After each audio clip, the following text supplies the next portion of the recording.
Welcome everyone to Coordinating Clinical Trials, the role of the Clinical Research Coordinator. This is an online class that's offered by Wake Technical Community College, which is located in Raleigh, North Carolina. I realize that some of you are going to be in other locations, which is fine because the course is 100% online, so you can be anywhere in the world and still take the class. My name is Steve Pope. I will be your instructor, and I've been teaching at Wake Tech for probably about 10 years now, and I think you're going to enjoy the course. It's going to last 16 weeks.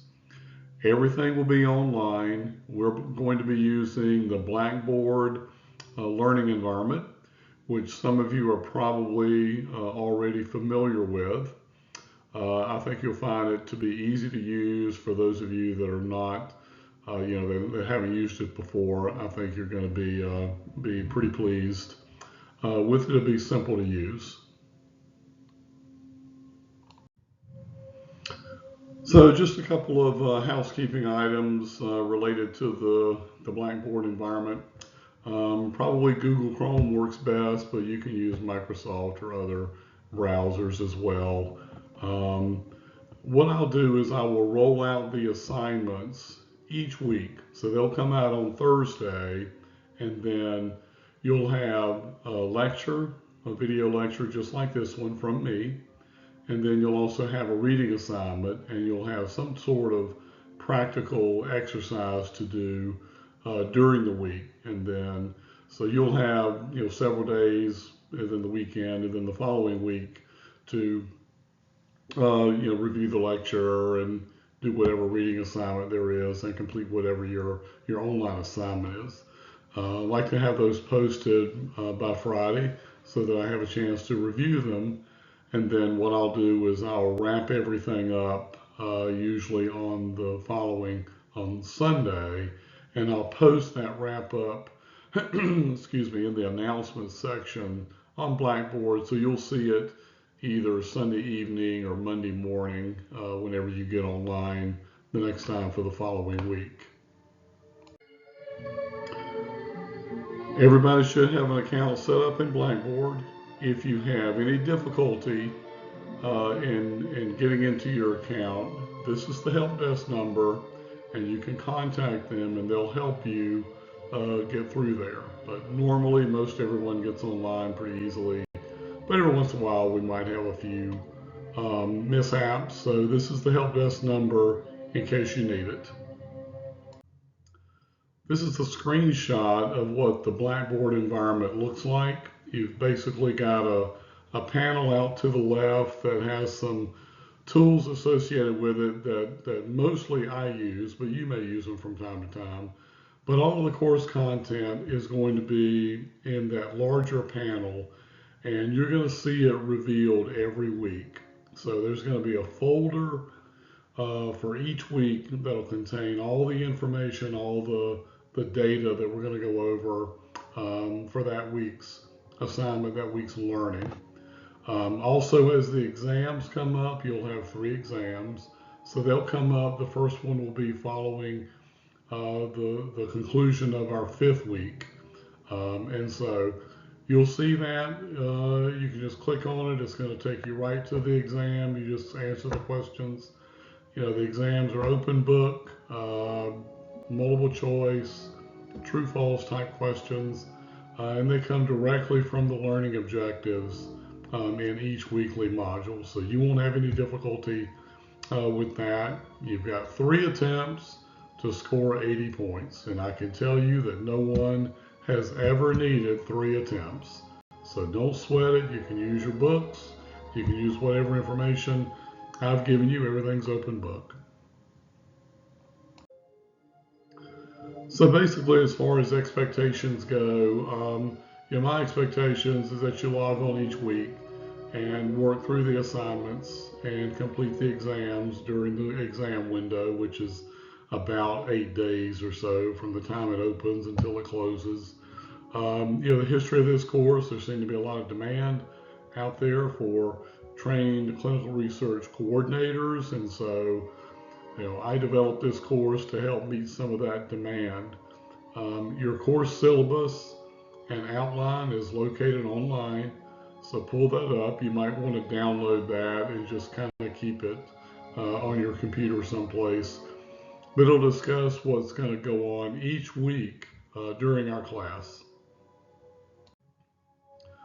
So let's get introduced to coordinating clinical trials and what we mean by all of that. So in this learning module, we're going to be going over the clinical research process, who some of the players are and some of the partners that are involved in the entire process, and then why we conduct clinical trials. So this will give you a view of the larger picture of the overall clinical research ecosystem, and kind of where the clinical research coordinator role fits into that. I hope that many of you are interested in getting into that role because I think it'll be a great one if you're new to this and you're trying to get your foot in the door. This is a good way to do it.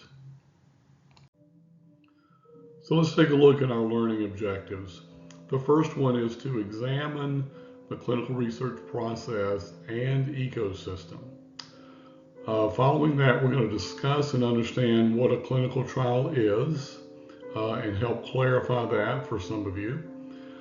Describe the drug development timeline and phases of clinical trials, and discuss the key players in the clinical trial research, the clinical research ecosystem. So we're kind of taking a foundational view.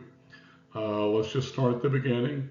Here's what we're doing, here's why we're doing it, and here's how it fits into the overall drug development timeline and that whole process, which some of you may or may not be familiar with.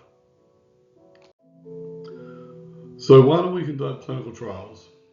There's basically two foundational reasons why we do it. They're called efficacy and safety. So efficacy, that is the evaluation of data collected during the trial that's going to determine if our investigational product is actually doing what it's supposed to do. Is it improving the health outcomes of the patients that are participating in the trial? Secondary to that, or actually part of that, is going to be the safety evaluation.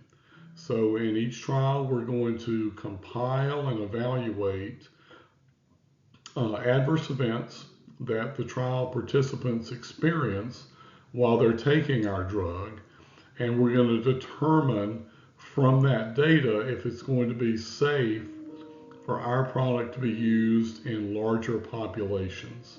So before we can get a regulatory approval from, for instance, from the FDA, we need to be able to prove with data that our product has both clinical efficacy and is also safe for the patient population. So what is a clinical trial? It's essentially an experiment. Not much different from some of the experiments that you may have done in your science classes in school. So it's a research study in human subjects that's designed to answer specific questions about whether or not a drug or a device generates safety and efficacy data. So we're really after the data that is collected during the trial. So the trial is conducted by a principal investigator who is a medical doctor, and it's also conducted with the oversight of an institutional review board. And we'll talk a little bit more in depth about institutional review boards as we move on in the course. It also needs to be done according to the study protocol, according to regulatory requirements in whatever location or geography we're working in. And it also has to be done according to good clinical practice guidelines. We're going to be going over good clinical practice in one of our upcoming modules, so you'll get a pretty large dose of that. And finally, the data that's collected by the PI, by the principal investigator, and the principal investigator's team, because they'll have a staff of people at their site that's going to be conducted on behalf of the sponsor, is then submitted to a regulatory authority, such as the FDA, for approval to market the drug to humans that are in the regulatory authority's jurisdiction. So for FDA, that would be here in the United States. For the European Medicines Organization, that'd be the EU, the European Union. And there are other regulatory authorities around the world, and they have jurisdiction over their specific geography.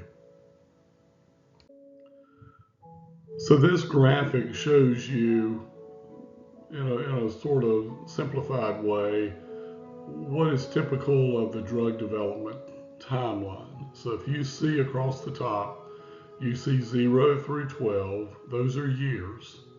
So once we start early on with molecules that seem to show promise scientifically, we're in the preclinical testing area. So we're testing those products on animals, for instance. We want to find out, what doses cause the animals to die. All right, we're talking about mice, we're talking about guinea pigs, we're talking about, larger, animals as we progress through that testing. Then once we kind of get an idea of what a safe dose could potentially be, then we get approval from the FDA to do what's called a phase 1 trial. Some of you may be familiar with this. So phase 1 trials are done with healthy populations, normally younger people, and what we're trying to do is find out what type of dose causes certain side effects, what could potentially make them sick. So we're trying to find out what the healthy dose is. That process could take a year, year and a half, 2 years. Hopefully at that point, if we get good results, we can move into what's called phase 2. So in phase 2, we're studying the drug in volunteer patients who have the disease that we're trying to work with. So these will be smaller groups of people, probably 200 to 400. And what we're trying to find out then is, number one, what is the optimal dose? We're also beginning to see what type of efficacy data we can find in these patients. So we're going to collect some of that during a phase 2 trial. Then once we do that, we get approval from regulatory authorities to move in what's known as phase 3. So phase 3 are much larger trials encompassing multiple sites, probably multiple countries, more than likely thousands of patients. And we're also going to introduce a placebo or some other comparator into these trials. So now we're going to collect data and try to better understand, is our product benefiting these patients? So this process may take 4, 5, 6 years. And then once we get to that point, we probably have enough data that we can submit our new drug application to FDA, and then they probably take another year or so to review that data before they give us either regulatory approval to sell it, to market it to patients, or they may come back and require that we conduct additional trials. So, this entire process takes a long time. There's millions of dollars involved in this, and so your role as clinical coordinator would essentially be in those phase 1, 2, and 3. So those areas of the drug development timeline is what you're going to be working with. You're going to work with drugs that get approved. You're going to work with a lot of drugs that don't get approved. You're going to work with drugs that just continue in this development stage, and it may be bought up by another company, and they may want to conduct their own trials because they may see other uses for it. So it's an interesting field to be involved in. So who are some of the key players? First of all, you got the sponsor, which is the company or entity for which the drug or device stands to benefit from. They want to sell it, so they're out doing, doing trials to get to that point. You also have the clinical site, which is headed by a principal investigator.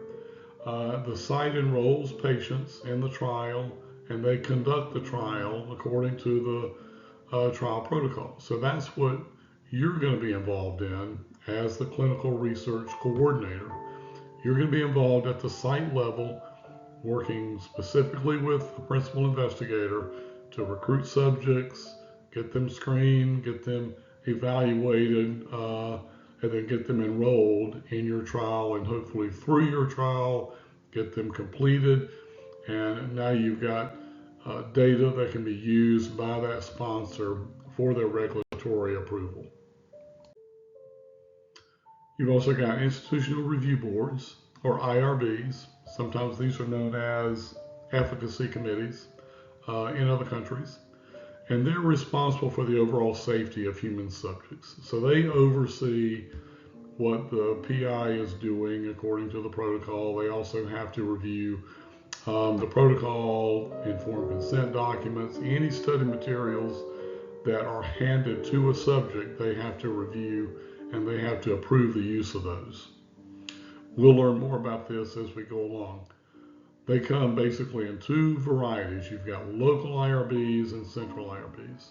So local IRBs are part of an academic or medical facility where they work on behalf of that facility.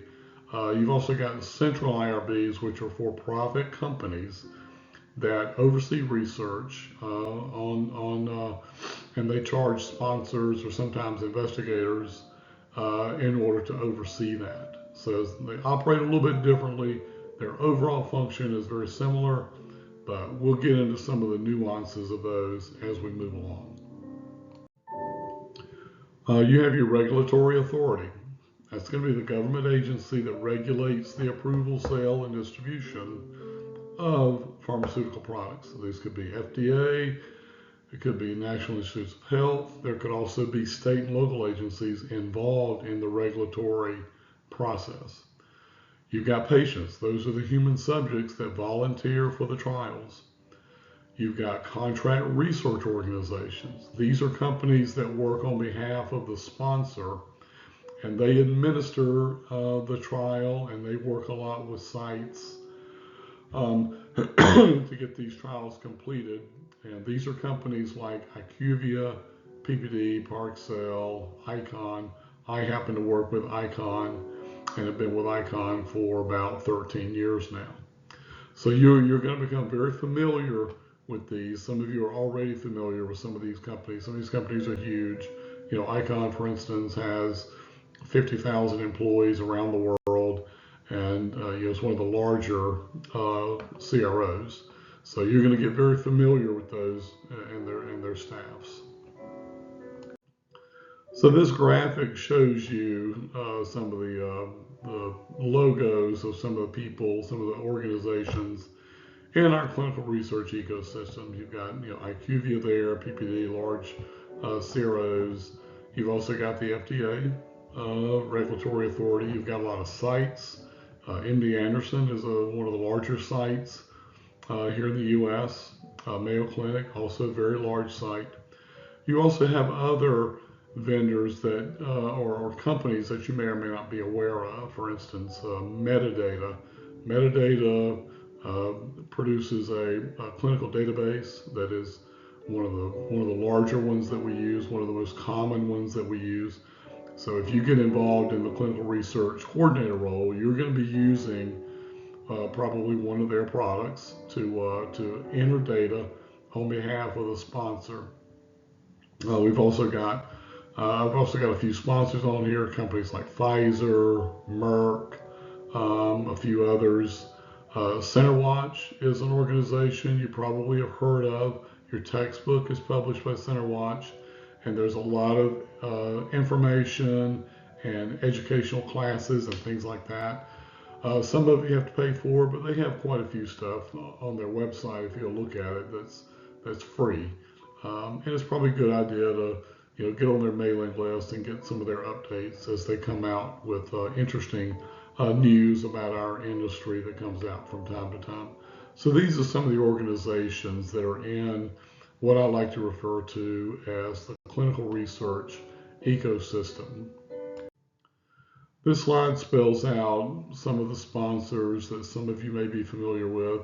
This is a little bit more oriented to companies that are, have locations here in the Raleigh, North Carolina area, such as GlaxoSmithKline, Biogen, Pfizer, Novo Nordisk, one that you probably are familiar with. We also have a couple of medical device companies, such as Grifols, which is based in Barcelona, that you're probably familiar with. Siemens Medical is another. But these companies can be anywhere in the world. These are just examples of some that you'll come in contact with, as you move throughout the industry. So contract research organizations or CROs, you're going to become very familiar with these. I've listed out several of them here. There literally are dozens of them. The larger ones are IQVIA, which used to be known as Quintiles, Icon. Icon bought out PRA Health Sciences about 4 years ago. They're a large CRO. PPD, Syneos, and in fact, these IQVIA is based right here in North Carolina. Syneos is headquartered in North Carolina as well. PPD is headquartered in Wilmington, North Carolina, which is a town down on the coast. For those of you that are not familiar with our local geography here. But these are just examples of companies that you're going to come in contact with as you progress in your career. They're going to send monitors out to your site. You're probably going to have contacts that you deal with by phone with some of the stuff that you're going to be doing. Institutional review boards, IRBs. We talked about this a moment ago. These are the names of some of the central IRBs, which again, those are for-profit companies that oversee research on behalf of the sponsor or on behalf of a principal investigator in some cases. Western IRB is a big one, Schulman, Compass, Advara. You're probably going to become very familiar with how to work with them. On occasion, if you work in a large academic medical center, their local IRB may actually farm out some of their work to one of these companies. So that is not an unusual thing to see happen, but you'll get familiar with those. I'm going to go over all of these IRBs in one of our upcoming lessons. Clinical research sites. This is one of the places where you're going to work as a clinical research coordinator. So I've listed some local sites here in the local North Carolina area. Duke University, which many of you are probably familiar with, the University of North Carolina at Chapel Hill. I have monitored at both of those sites. You also have a lot of independent clinical research sites. Wake Research Associates, PMG Clinical Research. These are examples of local companies. They may have locations in other towns, but they're independent research sites, so they're not affiliated with a hospital or a medical center. And you're going to find that more than likely when you go to get your first job as a clinical research coordinator, you may very likely be working at one of these sites. So keep that in mind as you progress throughout your training and start looking for jobs in this field. In addition, you're going to have some vendors that are involved in research that you're going to be familiar, that you're going to get in contact with, and these are companies that help with subject recruitment. You may have a portal that you go on and they help you with that, or they help with creating advertising for your site to advertise for subjects. You're going to have clinical database management systems, companies like Metadata, that you're going to become familiar with their database systems. You're going to have electronic patient reported outcomes, or ePro, vendors. These are vendors that supply devices or other technology solutions where your patients enter data into that device, like a smartphone, for instance, and then that data becomes part of the clinical database. So you're going to you're going to be involved in programming those and making sure they work properly and setting them up and things like that. Uh, a lot of labs, LabCorp, Covance. Uh, you're going to have central laboratories where you're going to be shipping, lab samples to. Some of those are going to be shipped via ambient temperature. Some are going to be shipped frozen. So you're going to have to know which is which. And so you're probably going to be involved in some training where you get trained on how to properly do that. Clinical trial resource support, things like pamphlets and booklets and videos and things like that. There are also a lot of training.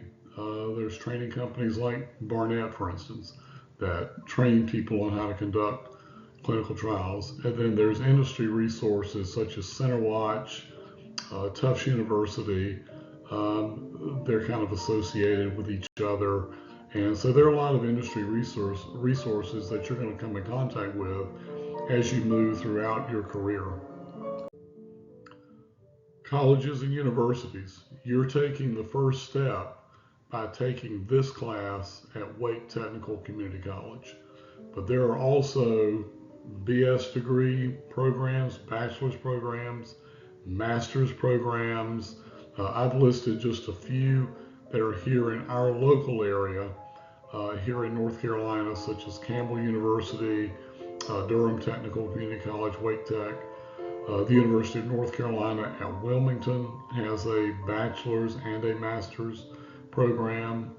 George Washington University has a master's and bachelor's program. I graduated from their master's program. They are located in Washington, D.C. Drexel University is located in Philadelphia. They also have a bachelor's and a master's program. And if I'm not mistaken, I think their program is 100% online. So I would encourage all of you to look into these additional training opportunities, because you're going to need that as you progress in your career. And we'll talk a little bit more about that as we get on into more of the substance of our class. There are professional development organizations that you need to be familiar with. The first is the Association of Clinical Research Professionals. So they offer certification for both clinical research coordinators and also clinical research associates or monitors. They do have work requirements, so this is something you'll have to be eligible to sit for their certification exam. But this training will help you,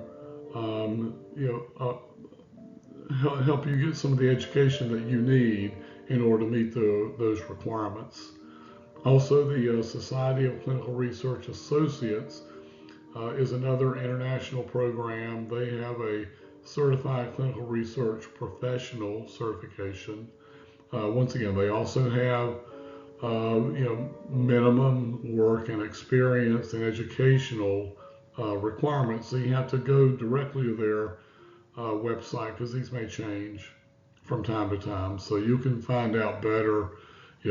Probably you would have to work at least 1 year in a research-oriented job in a GCP environment, is what they like to call it, in order to meet the minimum work requirements. And then they also have minimum education requirements. For example, if you have a master's degree, then you have to have less work experience. If you don't have that educational experience, then they want you to have more work experience. So it's just kind of combination of both. So I encourage you to check that out and kind of figure out based on your own needs, which ones make sense for you. And we have regulatory authorities. Everyone's familiar with the Food and Drug Administration here in the U.S. There's also the European Medicines Agency, which covers the European Union. Also, you've got the agencies and organizations for both Japan and India listed there. The good thing about good clinical practice, which we'll get into in our another module, is that most of it is pretty consistent regardless of what area of the world you're working in and which regulatory authority you were trying to petition to get your drug approved. So we'll go over that in a little more detail, as we move throughout the course. So let's take a moment and talk about some of the key tasks that you're going to be doing as a clinical research coordinator. You're going to be involved in helping set up the study. You're probably going to be involved in creating source documents. You're certainly going to be involved in creating and establishing what's known as your investigator site file, and I'll explain more of that in one of our later modules. And you're going to be organizing your study supplies, things like lab kits, maybe dosing diaries that you may give to the patients when they come in and collect them when they come back for their visits. All of that stuff you're going to be very heavily involved in. You're going to be involved in collecting data. So there's going to be, the required data that per the protocol that we need to collect at each visit. And you're going to enter that data into the EDC system. So you may do that directly from an electronic medical record such as Epic, or you may do it using some type of paper source, depending on how your system, how your site is set up. You're going to be involved in study procedures, such as performing subject visits and including certain visit assessments, things like taking vital signs, for instance, or collecting biological samples. You may administer trial questionnaires. Those may be done on paper, or it might be done using a tablet like an iPad or something like that. You're going to be getting in contact with patients while they're in the trial to schedule their subject visits. There may be new information that you need to disseminate to the patient, so you're going to have to call them and talk with them over the phone. So you're going to get to know these patients very well. There's also going to be regulatory compliance. You're going to have to ensure that the study activities comply with FDA and IRB rules and regulations, as well as the protocol, the study protocol. So you're going to get very familiar with that as you go along. Some of these trials might last a couple of years. Some may be shorter. They only last 6 months or 9 months, less than a year. Communication. You're going to be the primary liaison between your site and the sponsor companies. So, you're going to work with the PI and the safety team and the monitoring team and the clinical operations team at maybe a CRO, and you're probably going to have a regular phone call set up with them maybe every 2 weeks or every 3 weeks, just to go over how everything is going on the trial. They're going to contact you and ask for certain pieces of information. Now, a lot of that contact will probably be via email, but you will get some calls and you'll need to talk with them over the phone. So there's a lot of tasks that you're going to be involved in. These are some of the primary tasks, and you're going to learn how to accomplish all of these things going through the class. So let's take a look at your reading assignment for this week. We've got a couple here. First of all, from the CRC Guide to Coordinated Clinical Research, you're going to have a reading assignment there that's going to be in the module page that you'll see on Blackboard. And then there's also an article that I want you to read from the Britannica Online Encyclopedia, and then finally an article from National Institutes of Health regarding clinical trials and studies. I'd like for you to read that. It'll kind of amplify what I've gone over here today, and you may generate some questions from that. So these are your reading assignments, and you'll have those. Hopefully everyone's gotten their textbook. If not, let me know if you have difficulty with that.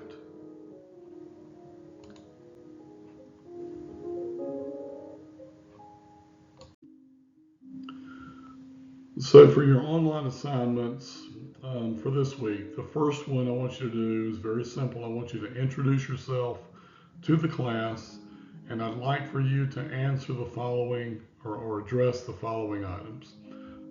Describe what your experience level is in clinical research, up to this point. Also discuss what you hope to get out of the class, what your overall objective is, and maybe what your career goals might be. Also, let us know how you learned about the class. Did you learn about it on one of my LinkedIn postings or something like that, or a friend told you about it, that type of thing. So just give a chance to introduce yourself. Maybe tell us where you're from, what area of the country you live in. If you want to reveal where you work, that's fine. You might want to tell us if you have a family or not, that sort of thing. There's only a few of us in the class, so we're kind of get to know each other pretty well. So at any rate, go ahead and complete that as soon as you can, and that will be on Blackboard. So you'll see it on there. Let me know if you have any difficulty. Then for your second assignment for this module, what I'd like for you to do is to find a job advertisement for a clinical research coordinator that you might see posted someplace, doesn't matter where it is, and just kind of review what the requirements are, and then ask yourself the following question. After reviewing my own skill set, what are the 2 or 3 requirements that I need to improve on or acquire to meet the requirements of the job? So this can be a fun assignment, and I want you to take it seriously because I want you to do some interest, evaluate where you are, and that'll help us understand what you need to get out of this class. So if you have any difficulty with that, let me know. I will see your postings on Blackboard, and I can respond to them specifically, and then I'll wrap everything up at the end of the week. So thanks a lot, and hope everyone has a good process of getting started. Let me know what your questions are.